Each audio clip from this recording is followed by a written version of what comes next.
Tirakat ini tujuannya apa? Melatih jiwa.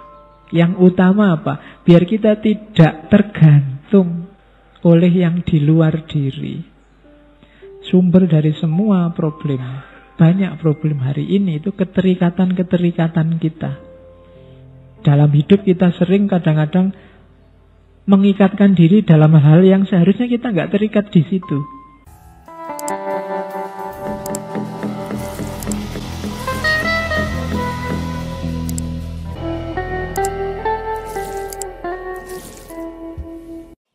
Diogenes adalah seorang filsuf Yunani kuno. Dia terkenal karena gaya hidupnya yang sangat sederhana, kehidupannya yang sederhana, dan penolakannya terhadap kemegahan dan kebiasaan-kebiasaan sosial yang dianggap tidak penting atau tidak berguna, membuatnya menjadi tokoh yang menarik dan kontroversial dalam sejarah filsafat. Diogenes merupakan seorang filsuf yang berpegang teguh pada jalan hidup asketis, yaitu salah satu ajaran yang berasal dari filsafat etika Sokrates. Asketis berarti menjauhkan diri dari keterikatan duniawi dan mendekatkan diri pada pemurnian jiwa.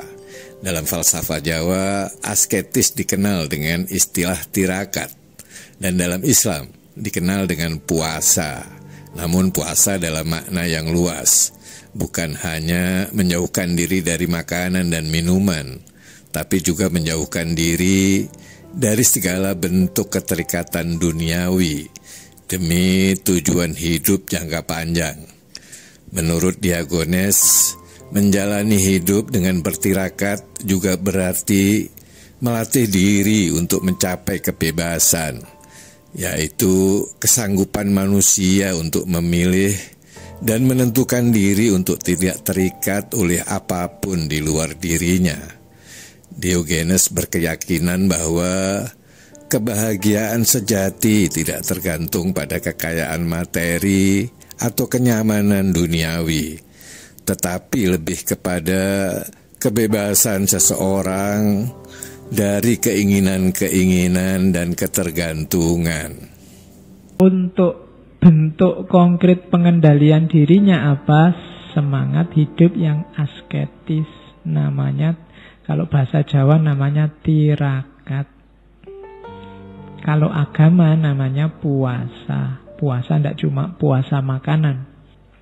Puasa itu tidak mengambil, tidak melakukan apa yang kamu sukai, padahal kamu mampu untuk mengambil, untuk melakukannya demi tujuan jangka panjang. Itu puasa, itu tirakat.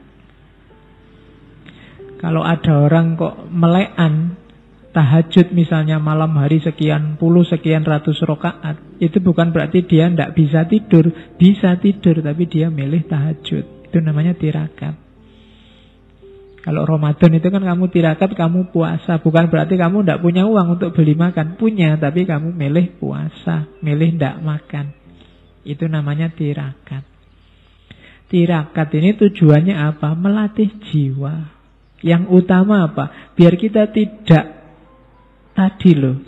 tergantung oleh yang di luar diri. Kita kan punya rumus, misalnya makan itu ya sehari 3 kali. Apapun yang terjadi pokoknya sehari 3 kali. Oh, itu kan kita akhirnya jadi tergantung.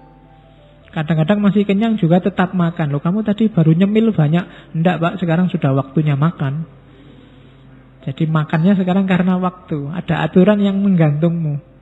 Atau kadang-kadang mungkin belum waktunya makan tapi kamu sudah lapar, tapi ini belum waktunya kok. Padahal ya kamu bisa makan, tapi kamu tunggu sampai jam 1. Ini kan terus ada teori, ada konsep, ada aturan yang menggantung hidupmu. Nah, biar kamu tidak terikat di situ, ayo puasa, ayo tirakat, latihan tidak terikat. Biasanya tidur bangun, biasanya makan siang-siang, tidak makan sekarang. Biasanya ngobrol sama teman, latihan zikir, latihan wiritan. Itu namanya tirakat. Alah Pak, kan sunnah Pak. Iya sunnah, makanya namanya tirakat. Tidak sembarangan orang bisa. Jadi hidup semacam ini namanya hidup asketis. Tujuannya apa? Tidak jatuh cinta sama dunia. Tidak terikat oleh dunia. Kita kan banyak mewajib-wajibkan yang tidak wajib. Saya itu cakepnya kayak rambutnya panjang segini loh Pak. Jadi tiap hari kamu ngitungi rambutmu biar panjangnya pas segitu. Itu kan yang tidak harusnya kamu atur jadi kamu atur. Kamu repot sendiri, sumpek sendiri. Saya itu Pak cakepnya kalau pakai jaket model kayak gini nih. Akhirnya kemana-mana kamu pakai jaket. Sumuknya kayak apa, kamu pakai jaket ben kelihatan cakep. Nah itu namanya terikat. Kalau ndak ini ndak Pak. Kalau nggak aliran itu saya ndak. Kalau nggak itu ndak. Sumber dari semua problem, banyak problem hari ini itu keterikatan-keterikatan kita.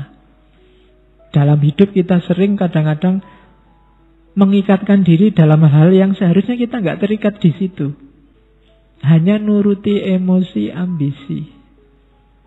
Yo, tiba-tiba saja kok aku masuk grupnya pro Jokowi apa anti Jokowi ya?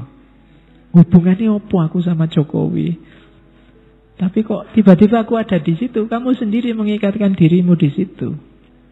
Jadi latihan hidup asketis itu latihan membebaskan diri. Kalau zaman dulu itu orang terus ke hutan, bertapa.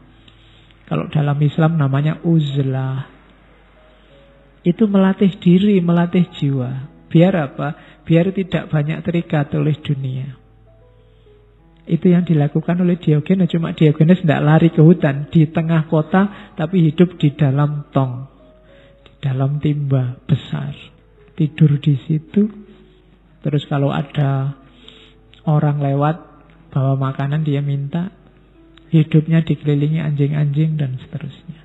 Oke, katanya Diogenes, orang yang punya paling banyak, orang paling kaya adalah orang yang nyaman dengan kepemilikan yang paling sedikit.